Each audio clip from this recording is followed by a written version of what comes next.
इस सिस्टम का प्रभाव कितना होगा, किन इलाकों पर बारिश हो सकती है अगले 24 घंटों में, और साथ ही साथ सेंट्रल इंडिया या फिर पूर्वी उत्तर भारत के क्षेत्रों में और पूर्वी भारत के भागों में कितने बदलाव होंगे, आइए जानते हैं।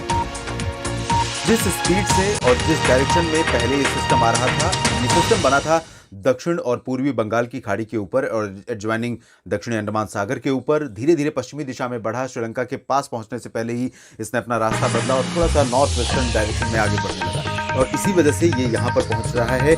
पहले इसका अनुमान था कि श्रीलंका के ऊपर पहुंचेगा, अब अनुमान ये है कि बहुत धीमी गति से ये आगे बढ़ रहा है पश्चिमी दिशा में और उत्तर पश्चिमी दिशा में। इसकी वजह से इसका जो इम्पैक्ट है 5 मार्च को ही सबसे ज़्यादा रहने की संभावना है, क्योंकि 5 मार्च को डीप डिप्रेशन की इंटेंसिटी में रहने के बाद शाम के समय तक ये फिर से कमज़ोर होना शुरू हो जाएगा जब कोस्टल पार्ट्स के करीब पहुंचेगा। इस वजह से हम ये कह सकते हैं कि बहुत राहत है कोस्टल तमिलनाडु और साउथ कोस्टल आंध्र प्रदेश के लोगों के लिए, जहां पर डीप डिप्रेशन की इंटेंसिटी में ये लैंडफॉल नहीं कर रहा है, उससे पहले ही ये कमज़ोर हो जा रहा है, जिसकी वजह से भीषण रफ्तार की हवाएं और भीषण बारिश का जो प्रभाव था उससे इन इलाकों में लोगों को राहत मिली। इसके बावजूद मैं ये कह सकता हूं कि अगले 24 घंटों के दौरान यानी कि 5 मार्च को कोस्टल तमिलनाडु के तमाम इलाकों पर लगातार बादल तो वैसे तमिलनाडु, केरल और दक्षिण आंतरिक कर्नाटक, रायलसीमा, दक्षिणी तटीय आंध्र प्रदेश के ऊपर छाए रहेंगे, लेकिन बारिश की जो संभावना ज़्यादा है वो तमिलनाडु के तटीय भागों पर मदुरई, चेन्नई से लेकर पुदुचेरी और पंबन तथा कन्याकुमारी के बीच में रहेगी।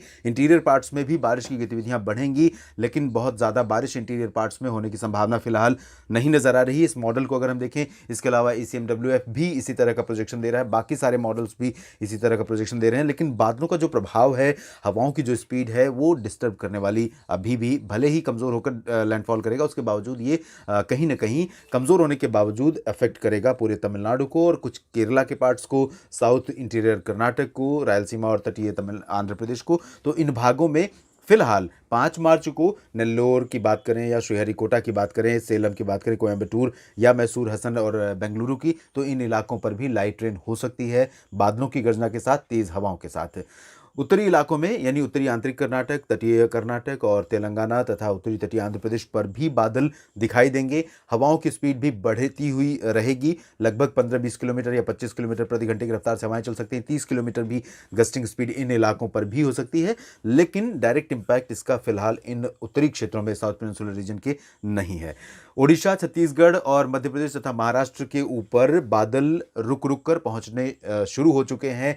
प्री मानसून जैसी एक्टिविटीज़ हो रही हैं, और पिछले 24 से पहले अगर हम देखें कि 2 मार्च की स्थिति, तो 2 मार्च को पूर्वी और दक्षिण पूर्वी मध्य प्रदेश एडजॉइनिंग विदर्भ के ऊपर छत्तीसगढ़ में कुछ इलाकों में गर्जना के साथ, लाइटनिंग और थंडरस्टॉर्म के साथ वर्षा हुई थी, प्री मानसून रेन थी, और इसी तरह की गतिविधियां अब आप आज भी देख सकते हैं। आज शाम के समय कुछ इलाकों में यहाँ पर रिकॉर्ड की गई गतिविधियां, ऐसी संभावना आपको यहाँ पर कल भी नजर आ सकती है, क्योंकि बंगाल की खाड़ी की तरफ से भी और अरब सागर की तरफ से, दोनों ओर से यहाँ पर मॉइस्चर पहुँच रहा है, यानी कि जो इम्पैक्ट है इन लैंड रीजन्स पर बदले हुए मौसम का, वो दिखाई देने लगा है, क्योंकि अब टेम्परेचर बढ़ने लगे हैं।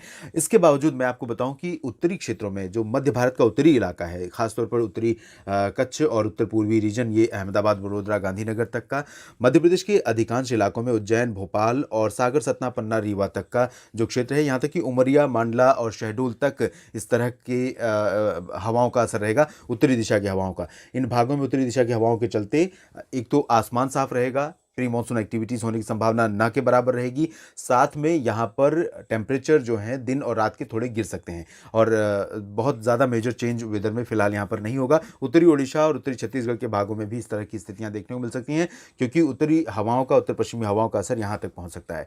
बिहार, झारखंड और पश्चिम बंगाल के क्षेत्रों पर भी पश्चिमी दिशा की हवाओं का असर रहेगा, जो ठंडी होंगी, और यहाँ पर मौसम साफ और शुष्क रहने की संभावना है। प्री मानसून एक्टिविटीज़ फिलहाल इन पूरे पोर्शंस में होने की संभावना नहीं है। अरुणाचल प्रदेश को छोड़ दें तो पूर्वोत्तर राज्यों में भी लगभग सभी जगहों पर मौसम पूरी तरह से साफ और शुष्क रहने के आसार हैं। उत्तर प्रदेश के पूर्वी और पश्चिमी इलाकों में, साथ ही साथ राजस्थान, हरियाणा, पंजाब, दिल्ली में भी यहाँ पर 5 मार्च को भले ही WD पहुंच रहा है, लेकिन 5 मार्च को मेनली ड्राई वेदर रहेगा प्लेन्स में, नॉर्थ वेस्टर्न प्लेन्स में। तो यहाँ पर पंजाब में भले ही अमृतसर, पठानकोट और जालंधर, तरन तारण, फजिल्का कुछ इलाकों में जो उत्तरी और उत्तर पूर्वी, उत्तर पश्चिमी हिस्सा है, इन भागों में कहीं कहीं पर गतिविधियां हो सकती हैं। मेजरली अगर देखें लुधियाना, पटियाला, शहीद भगत सिंह नगर, साहिबजादा अजीत सिंह नगर, सभी जगहों पर ड्राई वेदर रहेगा। हरियाणा में भी अधिकांश इलाकों में ड्राई वेदर रहेगा, बादल भी दिखाई नहीं देंगे। और राजस्थान में भी अधिकांश हिस्सों पर मौसम शुष्क बना रहेगा। WD के प्रभाव से कोई इंड्यूस सर्कुलेशन जो डेवलप होना है वो बनेगा 6 मार्च को, और उसका असर हमें प्लेन्स में 6 मार्च को दिख सकता है। लेकिन 5 मार्च को फिलहाल इन सभी पोर्शंस में वेदर क्लियर और ड्राई बना रहेगा। हालांकि उत्तर पश्चिमी हवाओं का असर बढ़ने के कारण सब तमाम जगहों पर जैसा आज सुबह स्थिति थी, ऐसी स्थितियां कल सुबह भी देखने को मिल सकती हैं। यानी सुबह का मौसम काफ़ी ठंडा रहेगा। अगर आप पार्कों में जाते हैं तो सर्दी आपको महसूस हो सकती है ज़्यादा। उत्तर प्रदेश के पश्चिमी हिस्सों में भी ऐसी संभावना है। उत्तराखंड में भी ड्राई वेदर रहेगा। हिमाचल प्रदेश, जम्मू कश्मीर, गिलगित बाल्तिस्तान, मुजफ्फराबाद में बारिश का नया स्पेल शुरू हो सकता है इस नए वेस्टर्न डिस्टर्बेंस के चलते। और उसके बाद 24 घंटों के बाद लद्दाख भी प्रभावित होगा, उत्तराखंड भी प्रभावित होगा, और नॉर्थ ईस्टर्न प्लेन्स पर भी कुछ इलाकों में बारिश की संभावना बन सकती है। फिलहाल इस बुलेटिन में इतना ही। धन्यवाद।